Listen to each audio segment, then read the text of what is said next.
Case માટે આ ખૂબ જ મહત્વની બાબત છે કે જ્યારે પોતે નફો મેળવવા માટે પાર્ટનરશિપ કરતા હોય, નવા નવા કોન્ટ્રાક્ટ બીજા અન્ય એજન્સીઓને આપતા હોય, જે લોકો નફાની અંદર પોતાના પર્સન્ટેજ કરે, જે એકબીજાને કોન્ટ્રાક્ટ ટ્રાન્સફર કરેલો છે તે બાબતની જાણ પણ કોર્પોરેશનને કરેલી નથી અને આ પ્રકારે પર્યટક યોજવામાં અને બાળકોને તળાવની અંદર બોટિંગ કરાવવા માટેની જે સાવચેતી રાખવી પડે એવી કોઈ સાવચેતી રાખેલી નથી.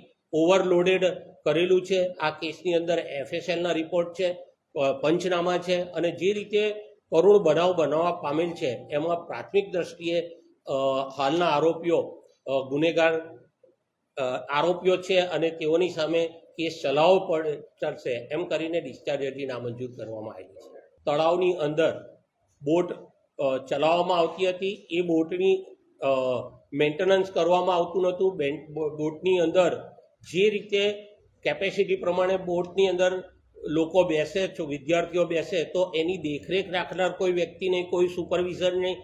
પ્રાઇમરી જે કાળજી રાખવી જોઈએ તે પણ નથી રાખી અને ટેકનિકલ જે રાખવી જોઈએ કાળજી એ પણ નથી રાખી, જેના કારણે એ લોકોની નિષ્કાળજી અને આ જે પ્રકારે એમણે ગેરકાયદેસરનું કૃત્ય કર્યું છે એના કારણે આ માનવ વધ થવા પામેલ છે.